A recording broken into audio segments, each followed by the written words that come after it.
என் உயிரிலும் வாழும் ஆத்ம பந்துக்களுக்கு பிரார்த்தித்து ஆசீர்வாதம்.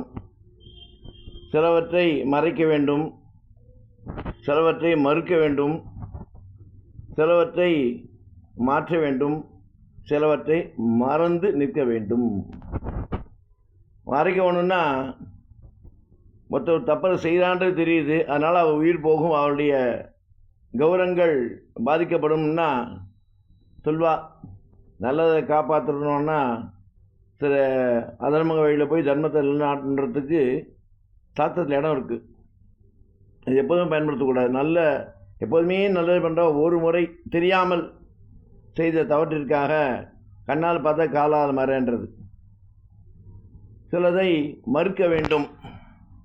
இப்படியே பண்ணிகிட்டே இருந்தான்னா எப்போதுமே நம்மளை காப்பாற்றுவான்றத மனசு வரக்கூடாது. அப்போ மறுத்து நிற்கணும். அப்படியே செஞ்சுட்டே இருக்குச்சு எப்படியே போயிட்டு இருந்தால் அவளை மாற்றத்துக்கு உண்டான வழிக்குண்ட உபாயத்தை சொல்லி கொடுத்து மாற்ற வேண்டும். அதே சமயத்தில் இப்படியே போயிட்டே இருந்தான்னா அவளுக்கு எல்லை இல்லைன்னா அவளுடைய நட்போ அவளுடைய உறவோ தேவையில்லை என்பதை மறுக்க வேண்டும். மறைக்க வேண்டிய நேரத்தில் மறைக்க வேண்டும், மாற்ற வேண்டிய நேரத்தில் மாற்ற வேண்டும், மறுக்க வேண்டிய நேரத்தில் மறுக்க வேண்டும், மறைக்க வேண்டிய நேரத்தில் மறந்து போக வேண்டும். சிலர் தப்பவே பண்ணிட்டுருக்கான்னு சொல்லிகிட்டே இந்த அவளை மனசை நோவு அப்படின்னு பண்ணக்கூடாது.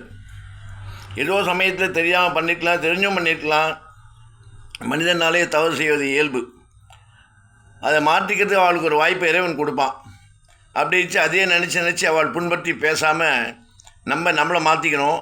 அவள் செஞ்ச தப்பை மறந்துட்டு அவளுக்கு நம்ம நல்லதே நினைக்கணும்.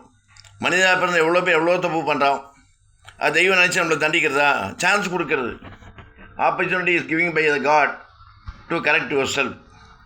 அதை மாதிரி அவள் செஞ்ச தீயவைகள், அவள் செஞ்ச தவறுகள் எல்லாத்தையும் மறந்துட்டு புது வாழ்க்கை வாழ்வதற்கு நம்மளால் முடிஞ்ச என்ன உபாயம் செய்ய முடியும் என்பதை கூறிக்கொள்ள வேண்டும், செயல்படுத்த வேண்டும் என்று கூறிக்கொண்டு ராமானுஜரின் திவ்ய திருவடிகளே சரணம்.